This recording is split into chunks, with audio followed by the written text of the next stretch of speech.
አንድ አምላክ በሚሆን በአብ በወልድ በመንፈስ ቅዱስ ስም ሰኔ 5 በዚች ቀን ታማኝና ተጋዳይ የሆነ ምስራቃዊው አባ ያዕቆብ አረፈ። ይህም ቅዱስ ከምዕመን ዋልጦስ ዘመን በኋላ የታላቁ ቆስጠንጢኖስ ልጅ በሆነ በታናሹ ቆስጠንጢኖስ ዘመን በከሃዲው ዩልያኖስ ዘመን በምስራቅ ካሉ ገዳማት በአንዱ ገዳም በገድል ተጠምዶ ኖረ። ዋልጦስ ከተገደለ በኋላ በእርሱ ፈንታ ወንድሙ ነገሰ። እርሱም አርዮሳዊ ነበር። የጣዖት ቤቶቻቸውን እንዲከፍቱ ሃይማኖታቸው የቀናውን ምዕመናንን አብያተ ክርስቲያናትንም እንዲዘጉ አርዮሳውያን አዘዛቸው።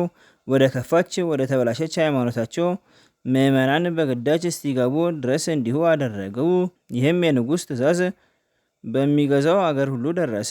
ይህ አባ ያዕቆብም ይህን በሰማ ጊዜ በመንፈስ ቅዱስ ፍቅር እሳትነት ልቡ ነደደ። ያን ጊዜም ተነስቶ ወደ ቁስጥንጥንያ ሄደ። በምዕራብ በኩል የተነሱትን ጠላቶችን ሄዶ ለመውጋት ሲወጣ ንጉሡ አገኘው። ይህ አባት ያዕቆብም በፊቱ ቆሞ ንጉሥ ሆይ በጠላቶች ላይ እግዚአብሔር ይረዳ ዘንድ ምዕመናን እንዲጸልዩልህ አብያተ ክርስቲያናቸውን ክፈትላቸው ብዬ እለምንሃለሁ። ይህን ካላደረክ ግን እግዚአብሔር ይጥልሃል፣ ከጠላቶችም ሸሽተ በእሳት ቃጠሎ ትሞታለህ አለው። ንጉሡም ይዞ የሚጠብቀው ወታደር በሰላምና በደህንነት እስከምመለስ ጠብቀው ብሎ ሰጠው። ቅዱስ ያዕቆብም አንተ በደህና ከተመለስክ በእኔ አንደበት እግዚአብሔር አልተናገረም ማለት ነዋ አለው። ያን ጊዜም ቅዱሱን ይዘው ደብድበው አሰሩት። ንጉሥም ከሰራዊቱ ጋር ወደ ጦርነቱ ሄደ። በረከሰች ጸሎታቸው አርዮሳውያን ምንም ቢራዱት ክብር ይግባውና ጌታችን በጠላቶቹ አንጻር ጣለው። እነርሱም ጠላቶቹ እየተከተሉት ሸሽቶ በአንዲት አጸድ ውስጥ ገባ። በዚያም በረከሰች ሃይማኖቱ ከሚያምኑ ወገኖቹ ጋር በእሳት አቃጠሉት። የቀሩትም ሰራዊቱ ሁሉ ሸሽተው ወደ ቁስጥንጥንያ ተመለሱ። ይህንንም መልካም ዜና ሃይማኖታቸው ለቀና ምዕመናን ተናገሩ። የዚህ ጻድቅ አባት ያዕቆብም ትንቢቱ ተፈጸመ። ከእስር ቤትም በክብር አወጡት። ምዕመናንም ከሃዲያንም በላዩ መንፈስ ቅዱስ እንዳደረበት ተረዱ። ከአርዮሳውያንም ብዙዎቹ የአባቶቻችን ሐዋርያት ወደሆነች ቅን ሃይማኖት ተመለሱ። በዚህ አባት እግር በታች ሰግደው ጌታችን ኢየሱስ ክርስቶስ ከአብና ከመንፈስ ቅዱስ ጋር በመለኮቱ ትክክል እንደሆነ ታመኑ። ከዚህም በኋላ ይህን አባት ወደ ቦታው ተመለሰ። አርፎ የሕይወትና የሰማዕትነት አክሊልን እስከተቀበለ ድረስ እንደ ቀድሞ በገድል ተጠምዶ ኖረ። ለእግዚአብሔር ምስጋና ይሁን። እኛንም በዚህ ጻድቅ ጸሎት ይማረን፣ በረከቱም ከእኛ ጋር ትኑር ለዘላለሙ አሜን። በዚችም ዕለት የተመረጠ ኃያል ተጋዳይ አባ ብሶይ አረፈ።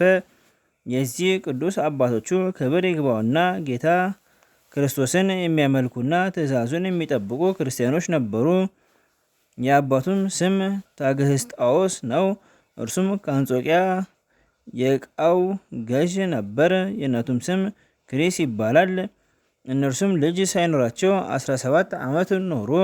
ስለዚህም እጅግ እያዘኑ ክብር ይግባውና ወደ ጌታችን ይለምኑ ነበር። ከሌሊቶችም በአንዲቱ ለታግህስጦስ ብርሃን የለበሰ ሰው ተገልጦለት እንዲህ አለው፣ የእግዚአብሔር ወዳጅ ሆይ ሰላም ላንተ ይሁን። እነሆ ጸሎትህ በእግዚአብሔር ዘንድ ተሰምቷል። ሚስትህም ወንድ ልጅ ትወልድልሃለች፣ ስሙንም ብሶይ ትለዋለህ። እርሱም ለእግዚአብሔር የተመረጠ ዕቃ ይሆናል። እርሱም ደግሞ ክብር ይግባውና ለክርስቶስ ምስክር ይሆናል። ብዙ ስቃይና መከራም ተቀብሎ የሰማዕትነት አክሊልን ይቀዳጃል። ከእንቅልፉ ነቅቶም ራእይ እንዳየ ለሚስቱ ነገራት። ከጥቂት ቀኖች በኋላም ጸንሳ ይህን ቅዱስ ሚያዝያ 1 ቀን ወለደችው። እውቀትን ጥበብንና ፈሪሃ እግዚአብሔርን በማስተማር አሳደጉት። 7 ዓመት በሆነው ጊዜ ወደ አክሚም ዮሴፍ ወደሚባል አንድ አረጋዊ መምህር ላኩት። በዚያም እየተማረ ከወንድሙ ጴጥሮስ ጋር በጸሎትና በጾም ተጠምዶ ድንቆች ታምራትን እያደረገ ኖረ። ከዚህ በኋላም 27 ዓመት በሆነ ጊዜ የስዒድ መኮንን ወዳለበት ወደ ቃው ከተማ መጣ። እርሱም ክርስቲያኖችን እያሳደደ ከእርሳቸው ይገድል ነበር። ያን ጊዜም ክፎች ሰዎች ወደ መኮንኑ መጥተው ለቃልህ የማይታዘዝና ለአማልክት መስገድም እምቢ የሚል 2 ዲያቆናት አሉ ብለው እኒህን የከበሩ አባ ብሶይና አባ ጴጥሮስ ከሰሷቸው። በዚያን ጊዜም እንዲያቀርቧቸው አዘዘና አቅርቦ በፊቱ አቆማቸው። ስለ ስራቸውም መረመራቸው። ክርስቲያን እንደሆኑም ከቃላቸው ሰምቶ እንዲያስሯቸው አዘዘ። ከ3 ወር በኋላም የእግዚአብሔር መልአክ ተገልጦላቸው እኔ የምስራች የምናገር ገብርኤል ረዳችሁና እነግራችሁ ዘንድ ወደ እናንተ እግዚአብሔር ላከኝ። ስም አጠራራችሁና መታሰቢያችሁ ለዘላለም ይኖር ዘንድ አለውና አላቸው። አንተም ወዳጄ ብሶይ ታላቅ ተጋድሎ አንተን ይጠብቀሃል። ወደ እስክንድርያ ከተማም ሊሰዱህ አላቸው። ከዚያም ወደ አንጾኪያ ወስደው በዚያ የምስክርነትን ገድል ይፈጸማል። ከዚህ በኋላም መኮንኑ ከወህኒ ቤት አውጥቶ ለጣዖት እንዲሰግድ አስገደደው። እምቢ ባለውም ጊዜ ከኋላ ላይ አውጥተው በግንድ ውስጥ እንዲጨምቁት ወታደሮቹን አዘዘ። በዚያን ጊዜም የመላእክት አለቃ ቅዱስ ገብርኤል ወረደ። ግንዱን ሰብሮ ቅዱስ ብሶይን በመዳሰስ አዳነው። ከዚያም ወደ ወህኒ ቤት ጨመሩት። በዚያም ብዙ በሽተኞችን ፈወሳቸው። ዳግመኛም እንዲህ አዘዘ። ከወህኒ ቤት አውጥተው በመርከብ ሆድ ውስጥ አስገብተው አንገቱን በብረት ሰንሰለት እጆቹንና እግሮቹን እንዲሁ በብረት ማሰሪያ እንዲያስሯቸው እንጀራና ውሃ እንዳይሰጡት አዘዘ። እንደዚህም ሆኖ 10 ቀን ኖረ። ከዚህም በኋላ አውጥተው በፊቱ አቁሞ ለአማልክቶቼ ስገድ አለው። እምቢ ባለውም ጊዜ ደሙ እንደ ውሃ እስቲፈስ ከባላ ግንድ ላይ አውጥተው አጥብቀው እንዲጨምቁት 2ኛ አዘዘ። እንዲህም በእርሱ ላይ አድርገው በወህኒ ቤት አሰሩት። የእግዚአብሔር መልአክ ገብርኤልም ደግሞ ተገለጠለትና አይዞ መልካም ገድልህን እስክትፈጽም እኔ ካንተ ጋር እኖራለሁና አትፍራ አለው። ከዚያም በኋላ ወደ እስክንድሪያ ወደ ቁልቁልያኖስ መኮንን ሰደዱት። እርሱም ስለ ስራው ሁሉ መረመረውና ሕዋሳቱ ተቆራርጦ እስቲወርቅ ድረስ ይደበድቡት ዘንድ አዘዘ። 2ኛም ዘይትን አፍልተው በጆሮው በአፉና በደረቱ ላይ እንዲያፈሱ ጎኖቹንም በእሳት መብራት እንዲያቃጥሉ አዘዘ። ደግሞ በእሳት የጋሉ የብረት ችንካሮችን አምጥተው በዓይኖቹ ውስጥ አደረጓቸው። 2ኛም የእጆቹንና የእግሮቹን ስሮች ሕዋሳቱንም ሁሉ እንዲነቀሉ አዘዘ። ይህንም ሁሉ አደረጉበት። በዚያን ጊዜም የመላእክት አለቃ ቅዱስ ገብርኤል መጥቶ ሕዋሳቱን ሁሉ ፈወሰው። ከዚህም በኋላ አንጾኪያ ከተማ አደረሱትና ወደ ንጉሥ ዲዮቅልጥያኖስ አቀረቡት። እርሱም በእሳት ባፈሉት በወይን ሙጫ ድፍድፍ በማቃጠል አሰቃየው።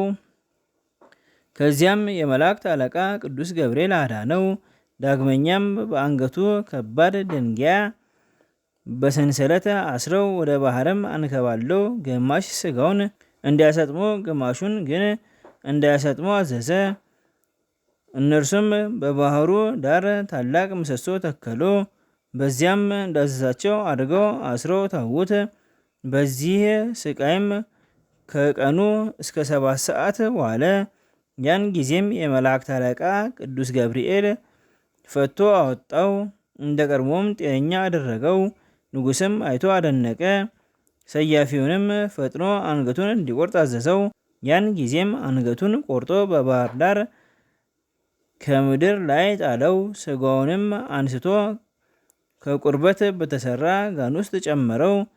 ስጋውም ከራሱ ጋራ ተገናኘና እንዳልተቆረጠ ሆነ። ጋኑም በ20 ቀን እስክንድሪያ እስከሚደርስ ድረስ ሰው ሳይሸከመው ብቻውን የሚጓዝ ሆነ። የቦሃ ሀገር ሰዎችም በሰሙ ጊዜ መጡ። ተሸክሞም በቦሃ ሀገር ካለው ቤቱ ውስጥ አስገብቶ ከወንድሙ ጴጥሮስ ጋር ቀበሩት። ለእግዚአብሔር ምስጋና ይሁን፣ እኛንም በቅዱሳን ጸሎት ይማረን፣ በረከታቸውም ከእኛ ጋር ትኑር ለዘላለሙ አሜን። በዚችም ዕለት ደግሞ ቅዱስ ቢፋሞን ምስክር ሆነ። ይህም ቅዱስ ለዮሐንስ ዘሐራቅሊ የእናቱ ወንድም ልጅ ነበር። ዮሐንስም ታስሮ ሳለ ያገለግለው ነበር። ዮሐንስም ገድሉን በፈጸመ ጊዜ ስጋውን ገነዘ። በበድኑ ላይም እንዲህ ብሎ አለቀሰ። ከእግዚአብሔር የተለየው ሆኜ ብቻዬን እንዴት ትተወኛለህ? ከቅዱስ ዮሐንስ ስጋም እንዲህ የሚል ቃል ወጣ። ወዳጄ ቢፋሞን ከኔ ጋራ መኖርን ከፈለክ ፈጥነ ወደ መኮንኑ ሄደህ ክብር ይግባውና በክርስቶስ ታመን፣ ነገም ወደ እኔ ትመጣለህ። ይህንንም ሰምቶ የዮሐንስን ስጋውን ቀበረ። ከዚህም በኋላ ወደ መኮንኑ ሄደ። ክብር ይግባውና በጌታችን ኢየሱስ ክርስቶስ እየታመነ የረከሱ ጣዖታቱን ሰደበ። መኮንኑም ጽኑ ስቃይ አሰቃየው። ከዚህም በኋላ ራሱን በሰይፍ ቆረጠ። የምስክርነት አክሊል ተቀበለ። በረከቱም ከኛ ጋር ትኑር ለዘላለሙ አሜን። በዚችም ዕለት ደግሞ የመርቆሬዎስና የመቀርስ የይስሐቅና የእብሎይ ዕረፍታቸው መታሰቢያ ነው። የአብላሪዎስም የምስክርነቱ መታሰቢያ ነው። እግዚአብሔርም በጸሎታቸው ይማረን ለዘላለሙ አሜን። በዚችም ዕለት ደግሞ ቅዱስ መቀርስ ምስጋና ይግባውና በጌታችን ስም በባህር ውስጥ በመስጠም አረፈ። በረከቱም ከኛ ጋር ትኑር ለዘላለሙ አሜን። በዚችም ዕለት ሃይማኖቷ የጸና ምግባሯም የቀና ክርስቶስ ያደረባት መነኮሳይት ቅድስት ማርታ የዕረፍቷ መታሰቢያ ነው። በስደት ሳለችም አረፈችና በተራራ ውስጥ ተቀበረች። በረከቷም ከኛ ጋር ይሁን ለዘላለሙ አሜን። አንድ አምላክ በሚሆን በአብ በወልድ በመንፈስ ቅዱስም ሰኔ 6 በዚች ዕለት ከእስክንድርያ ከተማ የሆነ መነኮስ አባ ቴዎድሮስ በሰማዕትነት ሞተ። ዘአቅረብኩ ማሕሌተ አዘኪሬ አእላፈ እምለተጸምዱከ ዘልፈ ለላነብብ ተወከፍ ዘኔቴ መጽሐፈ እንተ ርእሰከ እግዚኦ ጸሪቀ ምሕረት ተወከፈ እምለአቡ ወለአንዘ ዘተርፈ ነቢያት ቅዱሳን ሐዋርያት ሰባክያን ሰማዕታት ወጻድቃን ደናግል አዲዮ መነኮሳት ሄራን ባርኮ ወዘቲ መካን እስከ አረጋዊ ሊቅ ወንዑስ ሕፃን ለዘጻፈ በክርታስ ወለዘአጻፎን ዘደርስ ወለዘአንብቦ ለዘተርጎሙ ለሰአሊስ ወለሰማ ቃሎ በዝነ መንፈስ በጸሎተሙ ማርያም አርቄተ ኩሉ እምባ ስቡረ ይማረን ኢየሱስ ክርስቶስ በቅዱሳኑ ጸሎት ይጠብቀን። በረከታቸውም ከኛ ጋር ትኑር። ኦ አምላክነ በከመ ትቤ